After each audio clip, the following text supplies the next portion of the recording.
qué estamos proponiendo esta reforma? Porque el Poder Judicial está plagado de corrupción, está lleno de corrupción, y está secuestrado, está tomado, está al servicio de una minoría rapaz, los que antes se sentían los dueños de México. Y nunca el Poder Judicial, en los últimos tiempos, en la historia moderna, ha impartido justicia para los mexicanos, sino está convertido en un instrumento al servicio de una minoría.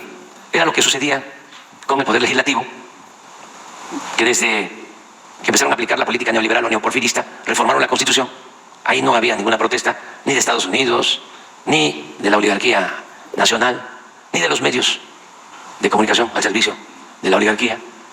Y todas las reformas que se hicieron en 36 años del periodo neoliberal fueron para legalizar el robo, el saqueo de los bienes de nuestro pueblo y de los bienes nacionales. Las privatizaciones. Y es increíble que en 36 años, que duró el periodo neoliberal, nunca aprobaron una sola reforma a la Constitución en beneficio del pueblo.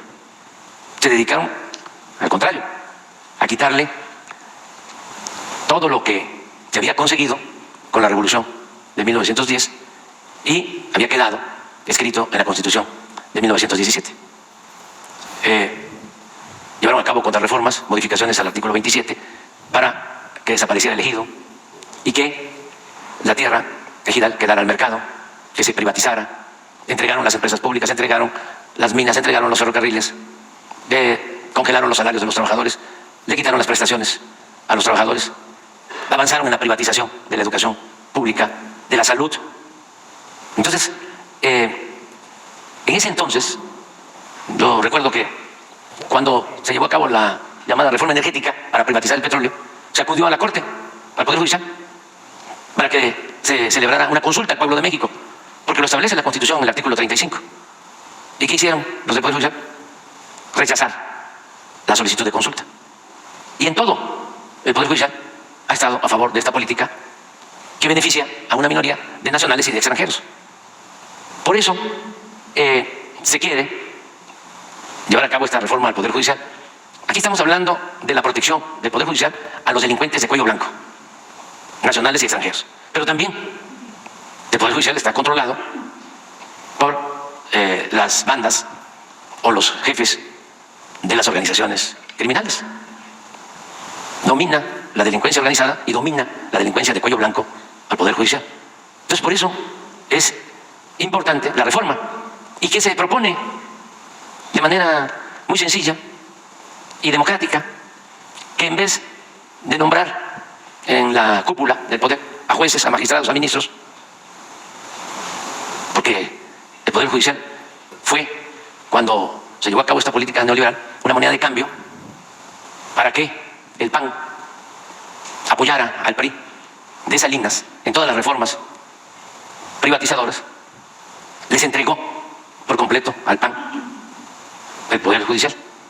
Como en el gobierno de Zedillo se llegó al extremo de que el Procurador General de Justicia era un panista, fue una concesión. Entonces, si se elige a los jueces, que es lo que estamos proponiendo, elegir a magistrados, elegir a ministros, podemos ir limpiando de corrupción el Poder Judicial y que esos jueces, magistrados, ministros sepan que representan al pueblo, a la nación, y que su función es impartir justicia. Por eso es Suprema Corte de Justicia de la Nación. Si no, habría que quitarle el nombre, quitar la palabra justicia. Entonces estamos proponiendo esa reforma y no quieren. ¿Cuál es la afrenta? ¿Cuál es el agravio? ¿Cuál es la violación que se está cometiendo? ¿Que no los mexicanos vivimos en una democracia? ¿Que no es la democracia el gobierno del pueblo y para el pueblo? ¿Que no establece el artículo 39 de nuestra Constitución que el pueblo tiene en todo momento el derecho de cambiar la forma de su gobierno? ¿Que no es el pueblo el soberano, el que manda? ¿Por qué se elige a los presidentes municipales, a los diputados locales, a los diputados federales, a los senadores, a los gobernadores, al presidente de la República, ahora presidenta de la República, y no se va a poder elegir a los jueces, a los magistrados, a los ministros? Además, ya esto no tenemos que estar viendo qué sucede en otros países. donde también, dicho sea de paso, se elige a integrantes del Poder Judicial. Pero tenemos nuestra historia. Aquí en la época de la República restaurada, en la época del presidente Juárez, de acuerdo a la Constitución de 1857, se elegía a los ministros, a los jueces, a los integrantes de la Suprema Corte de Justicia. ¿Por qué no quieren que el pueblo elija a los jueces, a los magistrados, a los ministros? Porque actualmente la mayoría de estos integrantes del Poder Judicial están al servicio.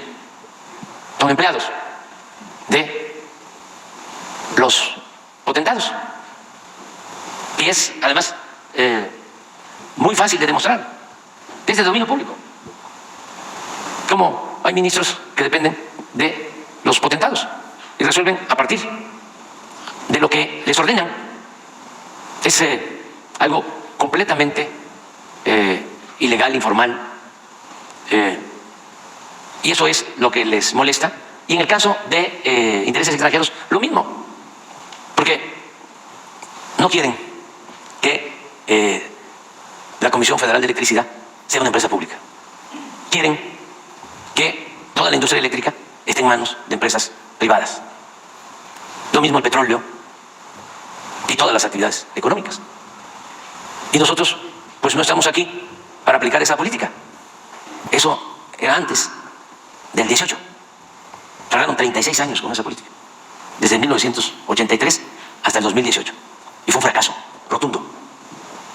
Lo que dejaron al pueblo de México fue más pobreza, una monstruosa desigualdad económica y social y violencia que todavía estamos padeciendo por el abandono al pueblo, por el abandono a los jóvenes y, desde luego, por la corrupción, porque se dedicaron a saquear. Es increíble, pero nunca en la historia de México habían robado tanto los potentados como en los 36 años del periodo neoliberal. Ni siquiera en los 3 siglos de dominación colonial, cuando fuimos colonia de España, que saquearon, que se llevaban el oro, la plata, se compara con el gran saqueo que se llevó a cabo en 36 años del periodo neoliberal o neoporfirista. Y eso es lo que quieren, que continúen. Y por eso son estas protestas. Pero qué bueno, no hay que enojarse.